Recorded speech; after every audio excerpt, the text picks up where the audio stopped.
Hola, hola. Hoy hablaremos sobre las fuerzas magnéticas que son producidas dentro de un campo magnético o que produce un alambre que circula corriente y produce un campo magnético. Entonces, en este momento empezamos. Recordemos que las fuerzas magnéticas eh, producen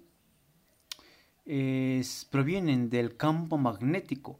Ahora, por ejemplo, recordemos que eh, nosotros tenemos en el planeta Tierra un gran imán, en donde nuestro polo norte geográfico es el polo sur magnético y donde también tenemos adicional que nuestro polo sur geográfico es nuestro polo norte magnético y nosotros tenemos líneas de campo, ¿no? Entonces esas líneas de campo son las que producen el campo magnético terrestre, ¿no?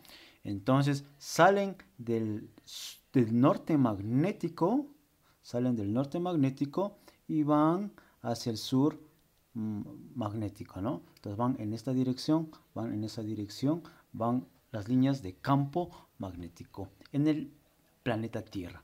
Ya habíamos hablado un poquito de los imanes, entonces continuamos. Mira, tenemos que, tenemos que un alambre, un alambre circula una corriente I, entonces genera un campo magnético B que rodea a ese cable. Existe la regla de la mano derecha para entender en el espacio cómo se produce esto. Entonces, eh, este campo magnético fue descubierto por Oester ya hace muchos años atrás, en donde accidentalmente atravesaba una brújula por un cable eléctrico que estaba alimentado. Entonces vio que la brújula se movía.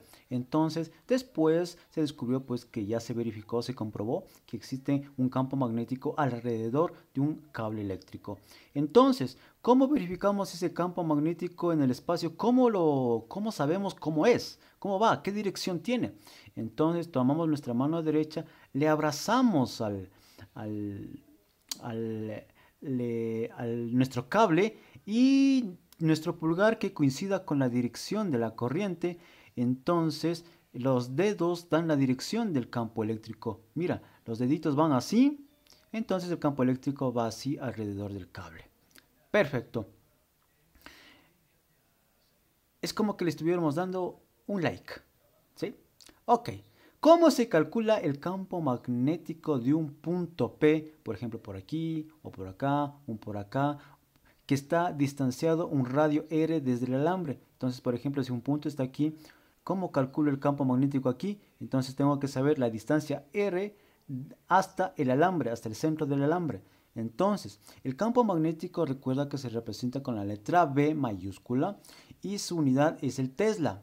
Entonces B es igual a mu sub 0 por I dividido para 2 pi r. Recuerda que mu sub 0 se llama permisividad en el vacío o en el aire y tiene este valor de acá abajo. Entonces, este valor es porque se supone que estos campos magnéticos están en el aire o están en el vacío. Entonces, esta es una constante que siempre va a estar en estas fórmulas. Y es la corriente eléctrica 2pi por R. Recuerda que R es la distancia del punto hacia el centro del alambre. Entonces tenemos aquí el campo magnético en un cable respecto a un alambre longitudinal. Muy bien. Ahora, si ese alambre lo doblamos, le hacemos un anillo, entonces tenemos lo que llamamos una espira. Entonces, cuando tenemos una espira, el campo magnético en el centro de la espira, ahí, en el centro, es mu sub 0, que es la permisividad por la corriente eléctrica que circula, dividido para dos veces el radio que tenga esa espira. El radio, es decir, la medida del centro hasta acá, ¿no? Entonces, ese es el radio. Entonces, porque el campo magnético lo vamos a medir aquí, en el centro, en el centro. Ahí me interesa cuánto vale el campo magnético. Esto es para una espira, pero si ponemos un montón de espiras y volvemos y envolvemos y envolvemos y envolvemos y hacemos muchos anillos, muchos anillos, muchos anillos, muchas espiras, se convierte en una bobina. Y esa bobina, pues simplemente la misma fórmula de arriba, pero aumentamos la n, que es el número de vueltas que damos o el número de espiras que tiene esa bobina. Entonces, tenemos esta fórmula que es igualita, si le ves. Acá es de una espira y acá es de una bobina. Es decir, que tiene muchas n espiras o n vueltas de alambre. Ahora acá, entonces mira, como el campo magnético es un poco difícil, dibujar en el plano. Entonces aquí, por ejemplo, estas ondas están estas líneas de campo, perdón, estas líneas de campo están en el espacio. Entonces han optado por tomar esta notación. Mira, en el centro del anillo, por la regla de la mano derecha, tenemos que sale las líneas de campo por el interior, pero salen hacia nosotros, por así decirlo, y después regresan por la parte externa del anillo. Entonces, gráficamente le representan como un puntito, ¿sí?, con un circulito y un punto para las ondas que salen hacia nosotros, y una cruz con un circulito cuando las líneas de campo entran en contra de nuestra dirección, ¿no? Entonces, es una forma alternativa para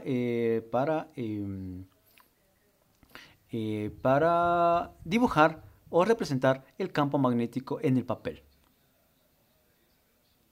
Muy bien. Ahora nos toca, después de que hemos visto un alambre longitudinal, el campo magnético de un alambre longitudinal, ya vimos el campo magnético en el centro de una bobina o de una espira, en este caso particular. Ahora tenemos el solenoide. El solenoide, como tú ves, aquí es un alambre que le hemos dado la vuelta, así, sin unirle tanto, ¿no? Está como separadito, ¿no? Se diferencia de la bobina porque en la bobina están bien juntos. Si esto le juntamos más, le apretamos más, eso ya es una bobina. Pero si está separado como un resorte más o menos abierto, entonces es un solenoide. Entonces, ¿cómo calculamos el campo magnético aquí dentro en el solenoide? Aquí dentro en el solenoide, en el centro. Entonces, B es igual a la permisividad por N por I, la corriente eléctrica, pero N minúscula. ¿Qué es N minúscula? Es el número de vueltas por cada metro de solenoide que haya. Entonces, digamos, por ejemplo, contemos cuántas espiras hay aquí. 1, 2, 3, 4, 5, 6, 7, 8, 9. Aquí hay 9 espiras o 9 vueltas y digamos que aquí hay, por ejemplo, 1 metro. Entonces, 9 dividido para 1 metro son 9 vueltas por cada metro. Entonces, esto dividimos 9 vueltas dividido para la longitud que tenga el solenoide. Por ejemplo, si tuviéramos 9 vueltas y esto es 5 centímetros, entonces dividiríamos 9 vueltas dividido para 0,05 metros, y eso sería el valor de n. N es un valor referencial, es el número de vueltas por cada unidad de longitud que existe en un solenoide. Entonces tenemos aquí. Ahora, ¿cómo sabemos la dirección del campo magnético dentro de un solenoide? Pues bien, utilizamos la misma regla de la manito, la mano derecha. Pero aquí, en cambio, nuestros dedos, los 4 dedos más grandes, pues le abrazamos al solenoide de manera que coincida por donde nosotros suponemos que va la corriente eléctrica. Entonces, puede ser que le abracemos hacia adentro o por detrás le abracemos hacia acá. Entonces, y el pulgar entonces queda, puede ser para la derecha o puede ser para la izquierda, depende del caso. Entonces, en esa dirección es el campo magnético, es decir, que en esa dirección va de norte a sur. Esa sería la dirección del campo magnético. Ahora, si ese solenoide le tuerzo y le formo como una llanta, se forma un toroide. Entonces, mira, entra aquí la corriente y se envuelve, se envuelve, se envuelve, se envuelve, se envuelve, se envuelve, se envuelve, se envuelve, se envuelve, se envuelve y llega acá. Entonces se tiene un toroide que tiene un radio R al centro del toroide. Entonces, desde el centro del toroide tiene un radio R. Ahora, ¿cómo calculamos? Pues el campo magnético en el punto P, aquí, en el medio del toroide, aquí dentro, aquí, aquí, aquí, es mm, permisividad por el número de vueltas que tenga ese toroide multiplicado por la corriente que circule dividido para 2pi por radio. Pero radio es la distancia desde el centro de la circunferencia del toroide hasta el punto central donde están las espiras del toroide. Recuerda que el campo magnético se mide en teslas. Dicho esto, bueno, y ahí me están llegando mensajes. Bueno, tenemos ahora la fuerza magnética.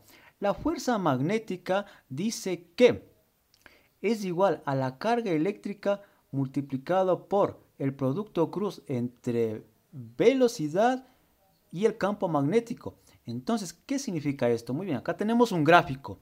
Entonces, si tenemos cargas positivas, esto es importante, si tenemos cargas positivas, estas cargas al momento que se mueven con una velocidad, entonces producen un campo magnético. Pero estas cargas, si están influenciadas dentro de otro campo magnético, entonces, por ejemplo, aquí está un campo magnético B, que es un campo magnético externo, independiente. Entonces, esta es la dirección del campo magnético. Aquí están las líneas del campo.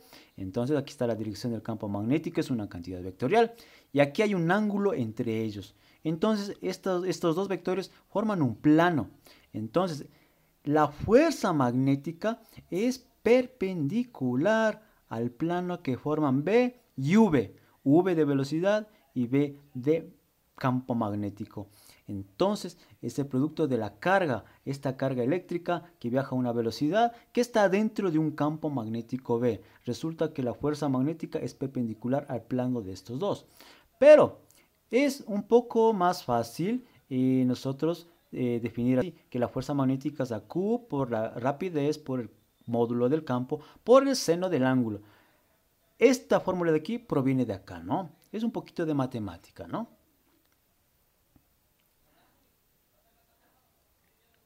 Tenemos de estas tres cantidades que son el campo magnético, la dirección de la corriente o la velocidad de las cargas y la fuerza magnética.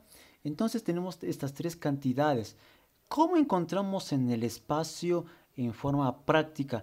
Usamos la regla de la mano derecha. Esta es una de las formas de usar la mano derecha.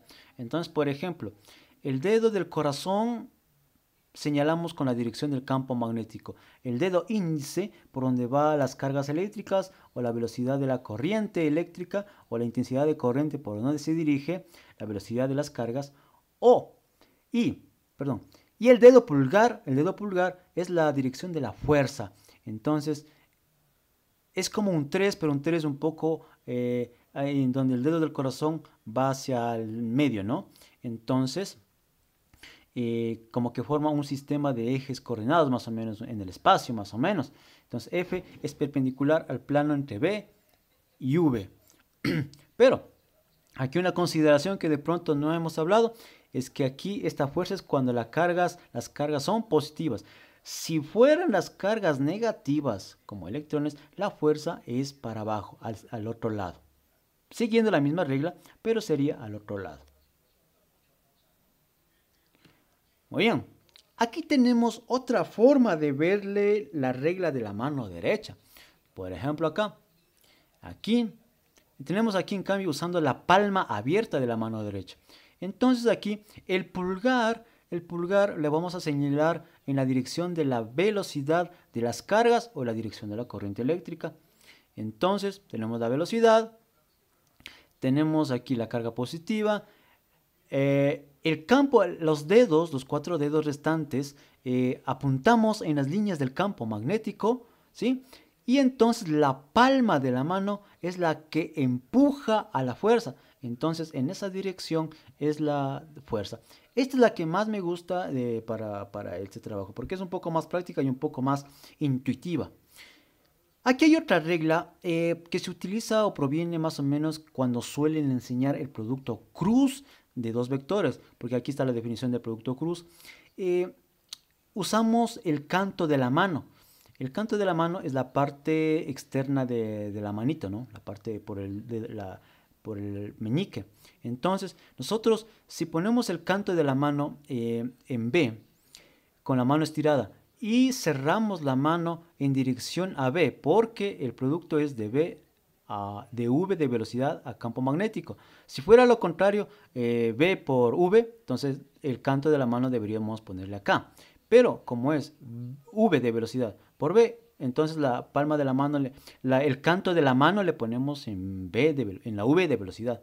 Ponemos el canto de la mano y le cerramos en dirección al otro vector que está multiplicando y nuestro pulgar queda en la dirección de la fuerza. Recuerda que las fuerzas tienen ese sentido cuando las cargas son positivas. Si fueran negativas, simplemente la fuerza es al otro lado. Entonces, como tú verás, aquí vemos cargas que están dentro de un campo externo magnético, ¿no? Entonces aquí lo vemos, ¿ya? Y que se mueven con una velocidad. Acá tenemos una forma alternativa de la mano derecha, pues si le ves, tenemos acá que el campo magnético, nuestros dedos van en la dirección del campo magnético, el pulgar con la velocidad y le dice que la fuerza va fuera de la página, es decir, nos está empujando hacia nosotros. Es otra forma alternativa. Esta es la regla de la mano derecha, lo que te decía, que usa el canto de la mano. Entonces ponemos el canto de la mano en la velocidad y le cerramos al campo magnético y el pulgar nos indica la fuerza magnética. Es otra forma de verle. Esto está en el libro, ¿no? Por eso está ahí el autor. Dicho esto, ya sabemos que las cargas eléctricas de un alambre que está circulando y producen un campo magnético. Y ese campo magnético, al momento que interactúa con otro campo magnético externo, produce una fuerza. Y esa fuerza es gracias a la corriente eléctrica que está circulando en un alambre que interactúa con un campo magnético externo. Entonces aquí tenemos una espira. Entonces la corriente sigue este sentido y entonces se generan fuerzas, una hacia nosotros y una en contra de nosotros, por así decirlo. Y entonces comienza un torque, una rotación. El torque es la capacidad de las fuerzas de hacer girar algo. Entonces, este torque de la espira es la base para los motores. ¿Cómo se calcula el torque de una espira? Es lo que había preguntado de pronto por ahí en una tarea, que el torque es igual al número de vueltas que tiene las espiras por la corriente eléctrica que circula multiplicado por el área que tenga esa espira y B, que es el campo magnético que está afuera, externo, ¿no? Y multiplicado por el seno del ángulo que forma la corriente con el campo magnético. Por eso, si tenemos aquí una espira, ¿sí? En cierto momento, los lados de aquí, el que está hacia afuera y los lados que están hacia adentro, son paralelos al campo magnético. Y cuando son estos lados de acá externos, están paralelos al campo magnético, pues el ángulo es 0 grados. Y cuando es 0 grados, pues el seno de 0 es 0. Por lo tanto, no existe torque. ¿Cuáles son las partes de la espira que producen torque? Son las partes de acá, las que están adentro, las de acá y las de acá. Esas son las que producen torque y pues, se producen fuerzas porque están en cierta manera, en un momento están perpendiculares, entonces es seno de 90, pero mientras va girando va disminuyendo el ángulo, pero va disminuyendo el torque, pero la otra fuerza va ganando y son fuerzas opuestas y eso produce un giro, produce un torque. Entonces, y aquí cuando se produce eso, pues produce lo que llamamos un giro continuo. Entonces aquí está un ejemplo de una espira, pero ¿qué tal si son varias espiras? Una bobina. Entonces aquí multiplicamos por n. El torque, las unidades de torque son newton por metro. Muy bien. Recuerda revisar el material, ahí están unos ejercicios resueltos Por favor, vamos a seguir trabajando en esto. Próximamente plantearemos más ejercicios con más ejemplos para resolver y usar estas fórmulas que acabamos de ver. Muy amables, que les vaya muy bien.